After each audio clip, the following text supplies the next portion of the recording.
Hello बच्चों, कैसे हैं आप लोग। Good morning, good afternoon, good evening. आज हम इलास्टिसिटी का लेक्चर नंबर 2 लेके आए हैं। आज हम डिस्कस करने वाले हैं हुक्स लॉ और कुछ मॉडुलस हैं जो इसमें यंग्स मॉडुलस, बल्क मॉडुलस और रिजिडिटी, ये सब हम आज डिस्कस करने वाले हैं। तो सबसे पहले शुरुआत करते हैं हुक्स लॉ से। हुक्स ने एक स्टेटमेंट दी थी, उसने ये कहा था कि एक्सटेंशन जो होती है वो डायरेक्टली प्रोपोर्शनल होती है लोड के।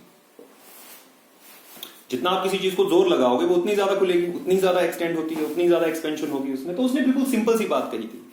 तो यंग ने इसी चीज को थोड़ा सा, थॉमस यंग बड़े फेमस साइंटिस्ट हुए हैं, उन्होंने इसी चीज को थोड़ा सा एलोबरेट करके उन्होंने ये कहा, उन्होंने कहा भाई जो स्ट्रेस होती है ना वो डायरेक्टली स्ट्रेन के प्रोपोर्शनल होती है। ये भी स्टेटमेंट सही है। जितनी ज्यादा आप किसी चीज के ऊपर स्ट्रेस क्रिएट कराओगे, स्ट्रेस क्या होती है, किसी चीज में जो डिफॉर्मिंग फोर्स पैदा हो रही है पर यूनिट एरिया, तो स्ट्रेस लगाने से ही पैदा होती है।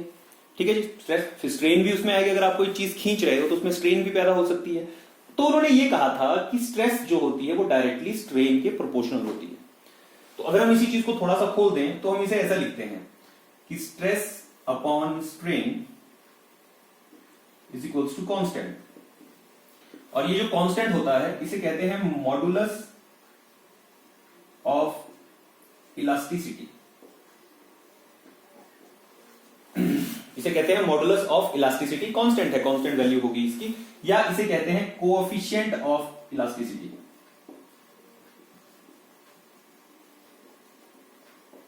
Coefficient of elasticity. अब कोई मटेरियल कैसा है, उसमें कितनी स्ट्रेन, कितनी स्ट्रेस गेन हो रही है, मटेरियल का बिहेवियर और वो फोर्स के ऊपर कैसा रिएक्ट करता है, उसके आधार पर 3 तरह के मॉडुलस ऑफ इलास्टिसिटी बनाए गए हैं। उसके आधार पर 3 तरह के इलास्टिसिटी के मॉडुलस हैं। पहला है यंग्स मॉडुलस, दूसरा है बल्क मॉडुलस और तीसरा है मॉडुलस ऑफ रिजिडिटी। तो आज हम इन तीनों को ही डिस्कस करने वाले हैं। देखिए ये क्या क्या होता है। आई होप ये सब आपको पता है, ये हम पिछले लेक्चर में भी थोड़ा पूरा डिस्कस कर चुके हैं। यंग्स मॉडुलस, बल्क मॉडुलस और मॉडुलस ऑफ रिजिडिटी आज डिस्कस करने वाले हैं।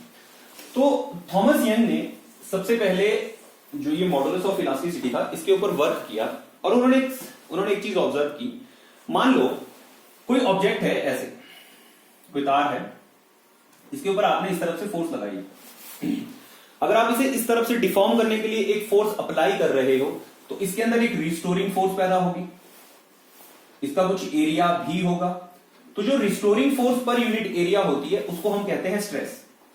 इसका मतलब है कि इस मटेरियल में कुछ स्ट्रेस पैदा हो रही है।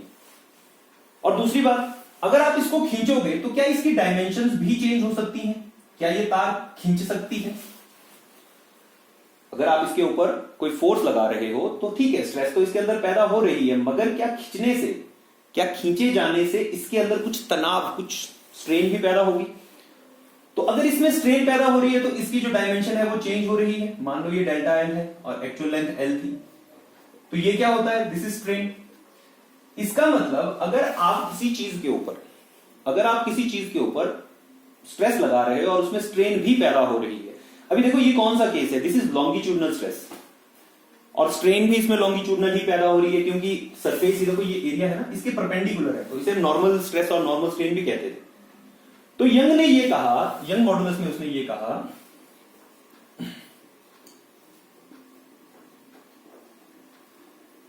उन्होंने कहा कि Young's modulus is defined as longitudinal stress upon longitudinal strain.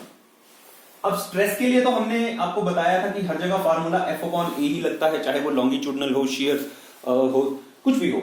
Force per unit area, deforming force, restoring force, किसी भी उसमें आप ले लीजिए। यंग्स मॉडुलस कहता है लॉन्गिट्यूडनल स्ट्रेस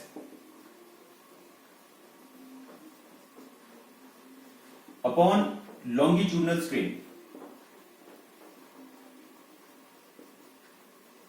मतलब ये कह रहा है लॉन्गिट्यूडनल स्ट्रेस है F अपॉन ए और स्ट्रेन है डेल्टा एल अपॉन एल। इसको थोड़ा सा सिंप्लीफाई करेंगे तो जो यंग्स मॉडुलस y से डिनोट करते हैं इसे, ये बन जाएगा F upon A delta L और एल चला जाएगा ऊपर। यही है Young's modulus. This is F upon A और डेल्टा एल नीचे रह गया, एल ऊपर चला गया। सबसे ज्यादा न्यूमेरिकल, सबसे ज्यादा क्वेश्चंस अगर इस चैप्टर में से किसी चीज के बारे में, किसी मॉडुलस के बारे में पूछे जाते हैं तो वो है यंग्स मॉडुलस। तो इसे एक बार नजर मार लीजिए, बड़े आसान से क्वेश्चन होते हैं। तो अगर आपको न्यूमेरिकल्स भी कुछ पूछना चाहें आप, तो आप जरूर कमेंट सेक्शन में लिख के डालें। ये है यंग्स मॉडुलस। इसके बाद एक दूसरी चीज आई, इन्होंने कहा जी बल्क मॉडुलस।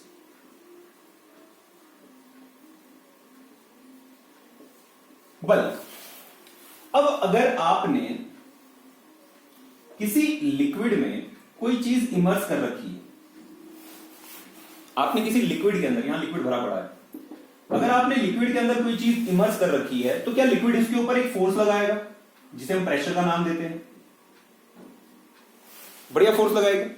अब अगर इसके ऊपर बाहर से एक्सटर्नल फोर्स लग रही है, तो ये ऑब्जेक्ट अपने अंदर भी कुछ रिस्टोरिंग फोर्स पैदा कर रही होगी। ये ऑब्जेक्ट अपने अंदर भी रिस्टोरिंग फोर्स पैदा कर रही है। रिस्टोरिंग फोर्स आई तो इसका मतलब इसके अंदर स्ट्रेस पैदा हो रही है, तो यहां पर भी स्ट्रेस है। इस स्ट्रेस को हम लोग कहते थे वॉल्यूमेट्रिक स्ट्रेस। इस स्ट्रेस का नाम दिया था वॉल्यूमेट्रिक स्ट्रेस, और इसके लिए भी फार्मूला एफ अपॉन ए ही था। अच्छा जी, यहां पर स्ट्रेन भी पैदा हो रही है। क्या ये बाहर वाली फोर्स इस ऑब्जेक्ट को थोड़ा सा दबाकर कंप्रेस करना चाहेगी? मान लो ये कंप्रेस करके थोड़ी छोटी होगी, इसके वॉल्यूम में भी थोड़ा सा चेंज आएगा, तो यहां पर जो स्ट्रेन लग रही है वो लग रही है वॉल्यूमेट्रिक स्ट्रेन। वॉल्यूमेट्रिक स्ट्रेन होता था delta V upon V, change in volume upon original volume. ठीक है जी। अब इस केस में देखो, यहां पर वॉल्यूमेट्रिक स्ट्रेस और वॉल्यूमेट्रिक स्ट्रेन है। अगर आप इन दोनों का रेशियो निकाल दोगे तो वो चीज हमें देगी बल्क मॉडुलस। तो बल्क मॉडुलस कहता है volumetric stress upon volumetric strain. तो लगा दो इसका फार्मूला, जो भी बनता है देखो, ये बनेगा F अपॉन ए और नीचे आ जाएगा डेल्टा V अपॉन वी। फिर से वही कहानी, F ए नीचे आ जाएगा, डेल्टा V यहां रह जाएगा और V चला जाएगा ऊपर। इसे कहते हैं बल्क मॉडुलस। इसको K से डिफाइन किया जाता है,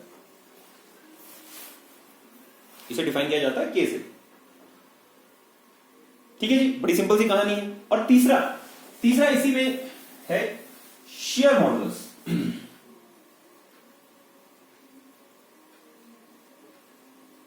शियर मॉडुलस, इसी को ही मॉडुलस ऑफ रिजिडिटी भी कहते हैं।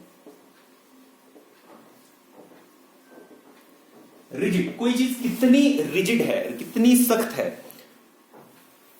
ठीक है जी, रिजिड होता है मतलब सॉलिड। जैसे ब्लैक बोर्ड है, जो व्हाइट बोर्ड है, ये आपका रिजिड बॉडी है। This pen, this is a rigid body. तो यहां पे देखो, अगर हम वही एग्जांपल लेते हैं, अगर यहां पर कोई ऑब्जेक्ट रखी है ऐसे, अच्छा इसे स्ट्रेट लाइन से समझते हैं। मान लीजिए यहां पर एक लोहे की पत्ती ऐसे खड़ी की गई है, जिसे नीचे से फिक्स कर दिया गया है।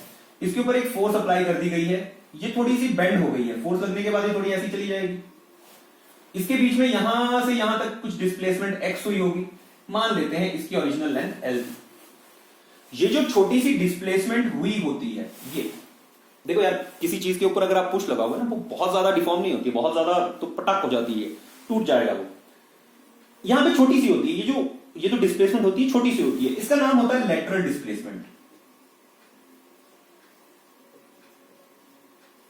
This is lateral displacement. ठीक है जी। अब अगर ये लेटरल डिस्प्लेसमेंट हो रही है, तो हमने यहां पे देखो, इसे हमने शियर स्ट्रेस का नाम दिया था। ये होती थी shear stress, again force upon area. और वैसे ही हमने इसे शियर स्ट्रेन का भी नाम दिया था। स्ट्रेन भी पैदा हो रही है, कुछ ना कुछ तो डायमेंशन चेंज हो रही है भाई। तो अगर शियर स्ट्रेन था, शियर स्ट्रेन के लिए हम लोगों ने यूज किया था x अपॉन l। मैंने कहा था ना आपको, उसमें tan थीटा, यहां पर इस एंगल को थीटा कहा जाता है। तो अगर आप यहां पे tan थीटा निकालो, tan होता है perpendicular upon base, this is x upon l। ठीक है, आप इसी को डायरेक्टली थीटा भी कह सकते हैं। सिर्फ मैंने आपको बताया था कि अगर tan थीटा, जब ये वाले एंगल होते हैं, जब एंगल बहुत छोटा हो, तो थीटा जो होता है that is approximately equal to tan approximately equal to sin theta. Limits का कॉन्सेप्ट है सारा। ठीक है जी। यहां पे देखो, तो हम इसे कुछ ऐसा लिख सकते हैं शियर स्ट्रेस के लिए। ये बनेगा F अपॉन ए अपॉन थीटा, या तो आप इसे F ए थीटा लिख सकते हैं, या आप इसी को एफ ए, थीटा की जगह ये वाली वैल्यू कर लो एक्स अपॉन एल, तो ये बनेगा एफ ए, एक्स नीचे चला जाएगा, एल ऊपर चला जाएगा। दिस इज शेयर मॉडुलस या तो मॉडुलस ऑफ रिजिडिटी। तीन तरह के मॉडुलस, तीन तरह की स्ट्रेस, तीन तरह की स्ट्रेन, तीन तरह के हमने मॉडुलस डिफाइन कर दिए। अब इसमें एक छोटी छोटी टर्म्स है इस चैप्टर में, कुछ छोटी छोटी, उनके बारे में थोड़ी सी बात कर लेते हैं। ठीक है जी, सबसे पहले तो इसमें ग्राफ है, stress versus strain. Stress versus strain का एक ग्राफ है, उसमें इस तरफ को स्ट्रेन लिया जाता है, इस तरफ को स्ट्रेस लिया जाता है। ठीक है, ये जो ग्राफ है ये एक हद तक हुक्स लॉ को फॉलो करता है। हुक ने क्या बोला था कि स्ट्रेस जो होती है वो डायरेक्टली स्ट्रेन के प्रोपोर्शनल होती है। अगर होती है तो जैसे जैसे आप किसी चीज के ऊपर स्ट्रेस लगाओगे,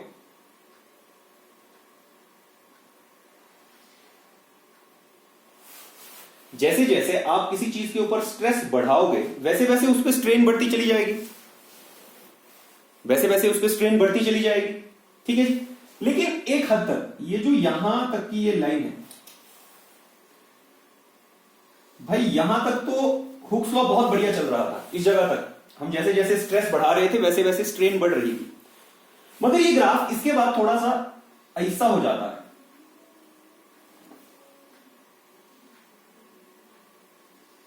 ऐसा।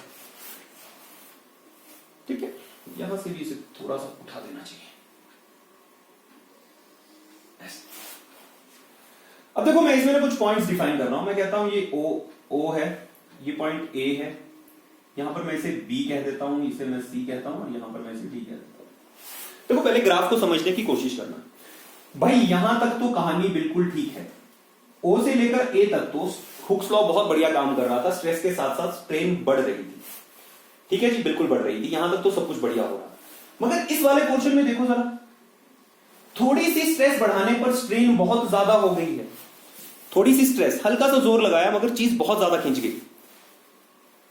ठीक है जी, और एक स्टेज ऐसी आती है जैसे यहां पर आप जब पहुंचोगे, यहां पे देखो आपने स्ट्रेस बिल्कुल अप्लाई नहीं की, ऊपर की तरफ आप जा ही नहीं रहे हो, लेकिन ये सब it will start flowing down, it will start behaving like a fluid. ये लिक्विड की तरफ फ्लो करना शुरू कर देगा। जब ये चीज टूट जाती है, जब ये चीज टूट जाती है, मतलब अगर जब ऐसी चीज आ जाए तो इसे कहते हैं ब्रेकिंग लिमिट, मतलब ये लिमिट से बाहर चला गया है। इलास्टिक फटीग का नाम भी दिया जाता है। यहां तक किसी भी चीज को अगर खींचोगे इट विल बिहेव, अपनी इलास्टिसिटी गेन करेगा, बढ़िया अपनी पोजीशन में आने की कोशिश करेगा। यहां से यहां पर तो अगर आप जोर लगाओगे, यहां से भी ये यहां तक आने की कोशिश, अपनी ओरिजिनल पोजीशन में आने की कोशिश करेगा। परंतु अगर आप उससे ज्यादा स्ट्रेस अप्लाई करोगे तो ये वापस नहीं आएगा, ये वापस नहीं आएगा। और होगा क्या, आप थोड़ी सी भी स्ट्रेस लगाओगे तो इसमें बहुत ज्यादा स्ट्रेन पैदा हो जाएगी। तो ये स्ट्रेस वर्सेस स्ट्रेन ग्राफ है, इसको देखना बहुत जरूरी है। ठीक है, एक बार एक नजर आप इसे जरूर मारें, इससे रिलेटेड कोई क्वेश्चन हो तो आप मुझसे जरूर पूछ सकते हैं। एक चीज और बुक में डिफाइन की गई है, वो है इलास्टिक आफ्टर इफेक्ट।